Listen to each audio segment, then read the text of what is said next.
Boa noite, amigos do Canelada. Noite bem ruim pro torcedor são paulino, hein? O São Paulo perde em casa pro Internacional. O Inter, que já tá classificado para Libertadores, já estava garantido, tinha muito menos motivo para estar motivado no jogo de hoje do que o São Paulo.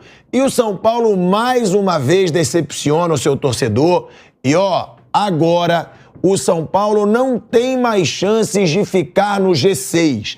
O São Paulo não pode mais se classificar diretamente para a fase de grupos da Libertadores. Se conseguir agora, é um espaço no G8, uma vaguinha no G8 para tentar, assim, ir para a fase de grupo da Libertadores, jogar a pré-Libertadores. Torcedor são paulino já meio desmotivado, o Morumbi, que costumava estar lotado esse ano, 14 mil torcedores. Eu já dou uma boa noite aqui para o Flávio Prado, Zé Manuel, Fábio Piperno, Bernardo Ramos. Flávio Prado, quando o São Paulo ganha, eu te sacaneio. Então, eu te dou a palavra hoje. O São Paulo vem decepcionando muito nesses últimos jogos, né, Flávio? E jogando mal, inclusive. Então, boa noite. Ele jogou até fazer o gol de empate no começo do segundo tempo, né? Quando ele fez aquele gol de empate anulado. Jogou bem. Fora isso, tomou um gol ridículo. Uma jogada 3 por hora, um negócio impressionante. O time do Inter tocando bola com a calma, a bola passando no meio das pernas do goleiro. Mas, sinceramente, eu acho que é melhor para o São Paulo não ir para a pré-Libertadores. Porque a pré-Libertadores, ela não te dá ela não te dá uma certeza de nada. Você não consegue nem montar um time para disputar a Libertadores e também não consegue saber se você vai para a pré-Libertadores. Na maneira que o São Paulo está, é melhor ele ter a vida definida. Ele vai disputar a Copa Sul-Americana, que aliás na Libertadores não tem chance nenhuma. Na Sul-Americana ficou claro esse ano que ele pode brigar de igual para igual que ele pode. Pelo menos ele vai ter o histórico do ano definido. Ele vai disputar essa competição. Para a Libertadores, a chance dele pegar um time aí médio e ser eliminado é enorme. Eu tentei te dar uma moral, eu tentei te dar palavra, aí você fala que é melhor não ir para pré-Libertadores? Como isso, Flávio? Porque para todo torcedor é bom você, para todo time é bom você disputar Libertadores. Eu não sou torcedor. Torcedor que discuta no boteco dele, pô. Você só pode estar de brincadeira. Não tô, não. É seguinte, Libertadores, é clube grande, quer disputar Libertadores. Sim, mas você pode disputar só 2 jogos. E você vai montar um time, você vai gastar mais ainda. São Paulo não tem um centavo, tá cada vez mais duro. Não tem dinheiro.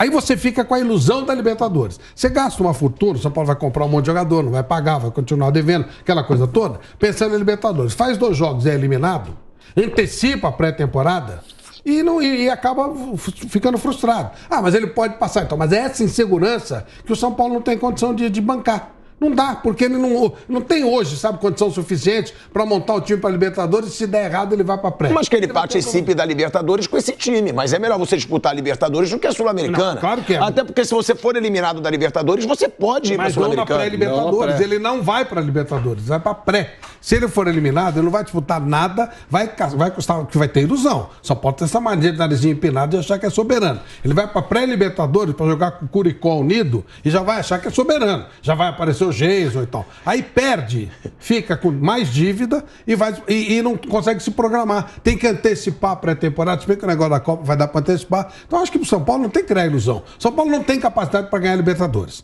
O nível dele... Flávio, mas tem muita capacidade de passar na pré-Libertadores. O São Paulo, se ele vai para pré-Libertadores, ele é favorito. 50%. Aí, independente do time que for. E é melhor... Contra o Curicó, é 50%. É claro que é. Ele já foi eliminado por Curicó, por outros Curicós aqui, pô. São Paulo foi eliminado pelo Colón, foi eliminado pelo Tagés. O São Paulo hoje não tem nada. Foi eliminado pelo Defesa e Justiça na Sul-Americana. Claro, gente, mas não dá pra concordar que é melhor você ir direto pra Sul-Americana do que disputar pra Libertadores. É porque você se planeja. E Sul-Americano, o São Paulo tem condição de brigar. É assim, ó. O São Paulo tem 2 torneios que ele pode brigar esse ano. Nem começou, tô falando 2023. Ele pode disputar o Campeonato Paulista se o Palmeiras desistir e pode brigar por uma eventual Sul-Americana. Só. Fora isso, você não briga por nada. Então, o que adianta? É melhor você ter uma boa oportunidade para baixar a folha de pagamento, Começar a fazer uma coisa decente, botar moleque para jogar baixo, né? Não precisa de muita coisa para chegar numa final de Sul-Americana. Tanto que o Rogério colocou várias vezes o time reserva do São Paulo na Sul-Americana e chegou fácil. Chegou tranquilo, chegou com A primeira fase inteira ele jogou com o time reserva. Então, a Sul-Americana tem um nível baixíssimo. Então dá para o São Paulo brigar. É igual ao Campeonato Paulista. Uma mulambada aí, dá para você chegar também. Fora isso, não dá. Não dá para brigar para o Brasileiro, não dá para brigar para o Libertadores, não dá para Copa do Brasil, dificilmente. Flávio, mas quando a gente fala de Libertadores, a gente também fala de dinheiro. Você disputa a Libertadores, você ganha mais dinheiro do que quando você disputa a Sul-Americana. Sim, mas a pré-Libertadores não. Mas o São Paulo, se o São Paulo vai para uma pré-Libertadores, ele deve passar para a Libertadores. É muito pessimismo a gente achar que não. Dois adversários. Não é pessimismo, não. O São Paulo, tendo duas disputas, a possibilidade dele ficar pelo caminho é enorme. O São Paulo não é melhor que ninguém. Ele vai estar com ataque. Fora a responsabilidade que ele vai ter, porque a torcida e os dirigentes de São Paulo acham que ele é melhor que os outros. E aí vem o outro aí tranquilo, joga a bolinha dele e passa pelo São Paulo com maior tranquilidade. Não tem grande problema, não. São Paulo não terá. Ele vai, se ele for para a pré-Libertadores, ele vai ser responsabilizado e vai ser cobrado dele uma capacidade que ele não tem. Perder a pré-Libertadores é uma vergonha. Não é. Ele vai entrar com 50%. Então é melhor já entrar na realidade dele, vai para a Sul-Americana dele, planeja, monta o time assim, e aí ele vai brigar por um título, pelo menos. Piperno, eu vi que você está concordando com o Flávio. Eu não consigo concordar com isso. Você tem um time grande, você é torcedor de um time grande. É o São Paulo. É o São Paulo. Eu sei que não está na melhor fase.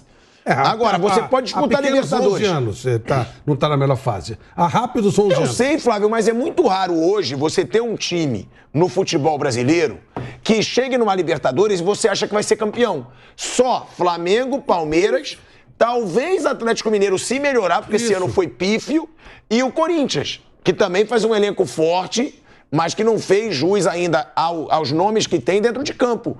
Qualquer outro time, o Fortaleza, se classificou para a Libertadores. Você acha que o torcedor do Fortaleza achava que ele ia ser campeão da Libertadores? Não. E o que aconteceu? Mas ele comemorou ter ido para a Libertadores. Qual foi o resultado da ida dele para a Libertadores? Você lembra que ele ficou meio turno e tudo bem, mas ele fez uma campanha histórica, passou para as oitavas de final. Então, essa graça já foi. Esse negócio de jogou lá no campo do River Plate, primeira temporada internacional. Eu penso assim, pilhado. A minha vida, eu sou assim. Eu gosto de planejamento. Então tem assim, o que eu posso comprar? Que carro eu posso comprar? E compro um carro do tamanho do que eu posso. Onde eu posso morar? Eu vou comprar um lugar... O São Paulo hoje, ele não tem competência para coisas maiores. Se ele souber o lugar dele, tipo assim, o Rogério foi muito consciente no começo deste ano aí. Quando ele falou, Campeonato Brasileiro, um 6º lugar... Não dá para ganhar, vamos brigar a Copa do Brasil até onde der, vamos tentar a Sul-Americana, que a gente tem chance, e o Campeonato Paulista eventualmente. Essa consciência do Rogério que precisa ter. E em termos de grana mesmo, dirigente, tudo, não dá para o São Paulo. Para o São Paulo pensar em voltar a ser o que ele já foi algum dia, ele primeiro precisa baixar a bola, precisa parar de pagar quem ele deve, tirar as dívidas, criar caixa, fazer o que o Palmeiras fez, fazer o que o Flamengo fez. E aí ele pode dar a volta por cima. Se ele continuar querendo disputar com times muito mais fortes do que ele hoje, com nível muito maior, com mais dinheiro, ele vai tendo frustração atrás de frustração. E vai se endividando. E vai se endividando e não vai acontecer nada. Então já fica livre disso. Ele não vai ganhar a Libertadores. Ele corre o risco de dar vexame numa pré-Libertadores. Vai na Sul-Americana dele, que é no nível dele, vai brigar, de repente chega numa final, empolga o torcedor e beleza, e vida que segue. E vai diminuindo folha e pagando dívida. É o que eu penso. Bom, vai lá, Piperno. Eu concordo inteiramente com o Flávio, porque é o seguinte, São Paulo tem duas coisas que são grandes hoje. A história, era 3. A história, a torcida e o estádio. Só. Aí você pode incluir o tamanho das dívidas também. São Paulo deve demais. Então, a gente está... Veja, essa é uma... acho que o São Paulo, com essa história de soberano, o São Paulo espalha uma certa soberba para todo mundo, às vezes, inclusive, até mesmo para o crítico. Porque a gente está falando de um São Paulo que, pelo 2º ano seguido, ele não consegue competir com o América Mineiro no Campeonato Brasileiro. Então, se o São Paulo, pelo 2º ano seguido, ele vai chegar atrás do América Mineiro, olha que o São Paulo pode querer projetar, disputar uma Libertadores em bom nível. Esquece. O Fortaleza foi e chegou até as oitavas e provavelmente ele aprendeu que para fazer de novo isso que ele fez esse ano, de se dividir em 3 frentes, com toda a questão logística e tal, ele vai ter que ter mais investimento, ele vai ter que ter um elenco maior. Então, por exemplo, aí ele vai avaliar no começo da temporada se é que ele vai de novo conseguir a classificação. Bom, eu vou tentar de novo chegar até as oitavas, que é bacana e tal, ou vou me contentar em jogar só a primeira fase, por exemplo, ou só o classificatório com esse elenco que eu tenho. Então ele vai fazer essa opção, essa escolha. O São Paulo provavelmente nem vai conseguir chegar a essa escolha, porque eu acho que eu duvido que o São Paulo consiga esse 8º lugar. O São Paulo vai jogar Sul-Americana no ano que vem. Ele depende de um monte de tropeços, de todo mundo que vai jogar nessa quarta-feira. Botafogo, o próprio Fortaleza, né? Ele pode acabar a rodada em 11º. Exatamente, Zé. Ele pode ficar fora do grupo dos 10. Pode ser ultrapassado por Botafogo e Fortaleza. Exatamente. Então, como é que o São Paulo vai querer imaginar jogar alguma coisa? Não vai, não tem tamanho, não tem mais capacidade mental, intelectual para isso. São Paulo não tem mais capacidade intelectual para se manter. Não tem tamanho, não. Tamanho tem. Não tem mais capacidade intelectual. Sim, mas tamanho tem. Tamanho do quê? Tamanho de time grande, pô. São Paulo é time grande. Ele tem história, torcida e estádio. Pronto, time grande. Isso. Mas ele tem uma dívida impagável. E ele não tem capacidade gerencial para virar o jogo. Essa é a diferença de Palmeiras, Flamengo, o próprio Fluminense com o Mário Bittencourt. São Paulo não tem isso.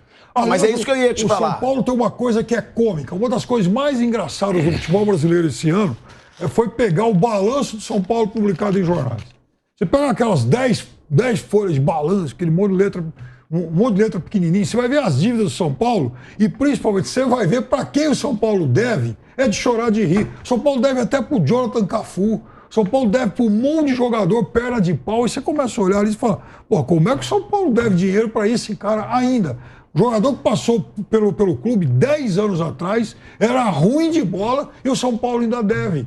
Por quê? Porque o São Paulo não tem mais capacidade intelectual de fazer frente para os outros. O São Paulo vai se apequenar. O São Paulo caminha, se não abrir o olho, para virar um Vasco da Gama. Um gigante de uma torcida imensa e tal, e que foi ladeira abaixo. A diferença é que o São Paulo não caiu. E eu acho que o São Paulo ainda vai conseguir vai se arrastar em Série A. Mas não vai mais brigar por nada grande. Agora, Libertadores de 2020, por exemplo. Barcelona de Guayaquil chegou na semifinal. O Olímpia, que tinha um time horroroso, sim, conseguiu passar do Internacional. O Internacional perdeu o gol adoidado. Perfeito. E o Olímpia passou. O São Paulo pode chegar numa situação como essa. Eu não estou dizendo que ele pode ganhar, mas ele pode ganhar dinheiro numa Libertadores. Fez semifinal 2 vezes em 5 anos. Tá bom, mas o time do Olímpia em 2020 era horroroso. E eu vi vários jogos do Olímpia. O time do Olímpia é campeão em 2002. Hein? O time do Olímpia campeão em 2002. Foi campeão, um time horrível. Tá bom, mas foi campeão. Mas é isso que eu tô te falando. O time do São Paulo não é de dizer que ele vai pra pré-Libertadores, vai pagar mico e não vai ganhar nada.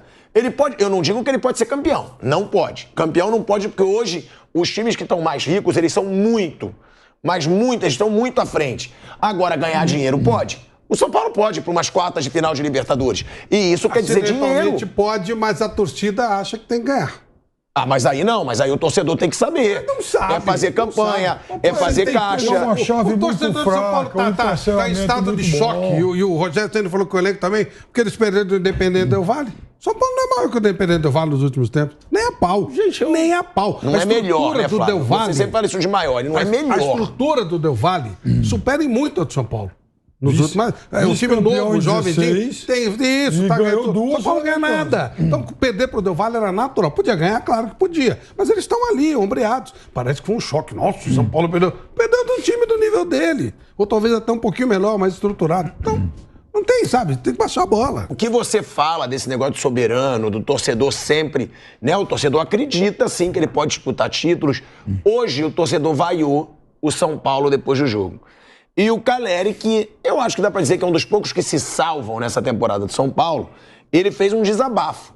Ele fala o seguinte: a torcida tem toda a razão. Hoje tivemos o que merecemos. Eles vaiam e têm toda a razão do mundo. Temos que cobrar nós mesmos para não fazer um jogo como hoje. As vaias são corretas. Todo mundo tem que calar a boca e trabalhar.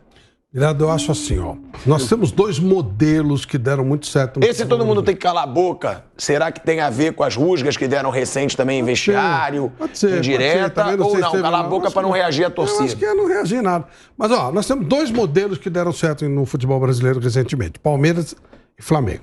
Dois times que estavam numa pendura horrorosa. Eu gosto muito de contar a história do Marcelo Moreno, que esnobou o Palmeiras. Ninguém queria jogar. Eu, Flamengo. Flamengo. Era uma draga, os dois. E aí, dois caras, mesmo sistema, para começar o processo. Estamos numa pior, sabemos que estamos numa pior e vamos começar um processo novo que vai ser doloroso. Bandeira de Melo, Paulo Nobre, os dois. E os dois times passaram perrengue.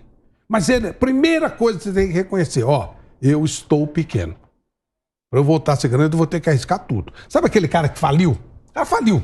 Aí ele vende o terreno, ele vende o carro, ele penhora a joia da mulher, tudo para tentar tomar um fôlego e voltar para crescer. E aí ele remonta a vida dele. Palmeiras e o Flamengo fizeram isso. São Paulo não. O São Paulo não admite que ele está pequeno. Ele continua com essa soberba. E aí não dá, velho. Ele não consegue brigar com o Flamengo, não consegue brigar com o Palmeiras, porque em nenhum momento o São Paulo reconheceu. Ele fala, não, estamos devendo e tal, não sei o quê, mas não baixa a bola.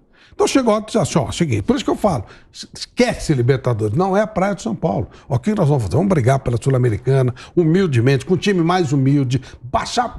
A folha de pagamento de São Paulo é altíssima. Baixa bem essa folha de pagamento e fala, gente, vamos perder gastando pouco. Equilibra, faz uma dívida legal, arruma um patrocinador forte, cria uma SAF, tem uma série de situações, mas tem que fazer alguma coisa, tem que dar um choque de gestão. O Flamengo deu um choque de gestão, que eu não sei exatamente como é que foi, até você deve saber melhor. Mas aqui o Palmeiras, a gente lembra, o Paulo Nobre, meteu um empréstimo, botou dinheiro. Fazia empréstimo o nome dele, inexistente. Né? Exato. Aí você começa uma coisa diferente. Teve essa grande ideia da Arena do Palmeiras. Quer dizer, criou uma situação. Hoje o Palmeiras... Eu estava com o seu Serafim Del Grande, agora há pouco. E ele falou, olha, com essas três gestões últimas... do Paulo Nobre, do Maurício Gagliotti. Do Gagliotti e da Leila, o Palmeiras criou uma estabilidade. Ele falou assim, Flávio, não é para sempre, a gente sabe disso que não é. Eu acho que vai ser, vai ficar por muito tempo nessa diferença. Ele falou, mas é muito difícil hoje o Palmeiras sair da linha.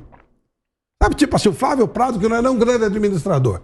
Se eu for lá, é só cumprir certinho.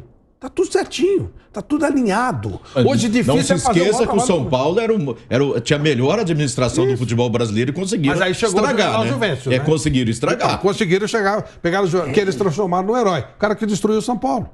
Destruiu tudo. O São Paulo, eu conheci o São Paulo grande mesmo. Com aqueles cardeais, os caras, eles eram um conselho de lordes mesmo. Aí aparece o Juvenal Juventus, que era o rei das sociais. E ganha por um voto. Foi um momento de desgraça do São Paulo. Final dos anos 80, começo dos anos 90. Ganha por um voto do Antônio Leme Nunes Galvão, que era um banqueiro, um cara... Esse é o principal dos cardeais, né, Flávio? Tudo, era o último cardeal. Ele quebra a história de cardeais. Ele cria uma guerra no São Paulo. Lembra muito o Brasil hoje. 50%, 50%. Vira uma confusão. Mas na década de 90 o São Paulo ganha muita coisa, né? Então, o São Paulo tinha uma estrutura que sustentou aquilo. Ainda tinha um ou outro cardeal, o Marcelo Portugal Gouveia, que segurava e tal.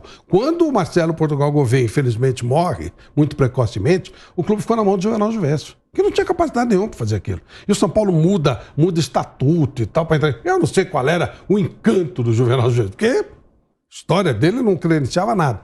E o São Paulo ficou destruído. O São Paulo, tudo que foi feito foi destruído. Virou escombro. E hoje ele está nos escombros ainda. Ou seja, isso tudo começou... Mas por muitos anos ganhou, né, Flávio? Eu não conheço bem a história do São Paulo. Mas você falou década de 90. O São Paulo ganhou tudo em 90, até ganhou... 2008. Até 2008. Porque ele tinha... Tinha sobra disso aí. Ele tinha, entendeu? Então, foi mais ou menos o que o seu Serafim quis dizer. Vamos supor que apareça um Juvenal Juventus no Palmeiras hoje ou no Flamengo. Ele vai demorar para destruir. E tem esse lastro. Hoje é duro você não administrar bem o Flamengo. É duro você não administrar bem o Palmeiras. Tem um lastro. Mas acaba. Né? Acaba. E o São Paulo conseguiu fazer isso. Com toda a estrutura que ele tinha. A parte o São Paulo tinha um sistema, quando eu cobria lá, o doutor... Oh, meu Deus do céu. O pai do Zugaib lá. O fisiologista. Paulo Zugaib. O pai dele. Bom, não importa. O Turíbio? Doutor Turíbio. Leite de Barro. Pai não. Tá morando nos Estados Unidos hoje. Doutor Turíbio. Doutor Turíbio, São Paulo, bom, fisiologista. O que é fisiologista? João Paulo Medina, genial. Só tem um rapaz aí com ideias novas. A gente nunca ouvia falar de fisiologia. E aí ele vai dar uma entrevista e diz assim, olha, eu venho aqui no São Paulo, que São Paulo quer colocar essas novas metodologias de fisiologia, e eu tenho uma verba anual para ir numa feira, X que ele falou, em Colônia, sei lá onde é que era, para trazer o que há de mais moderno.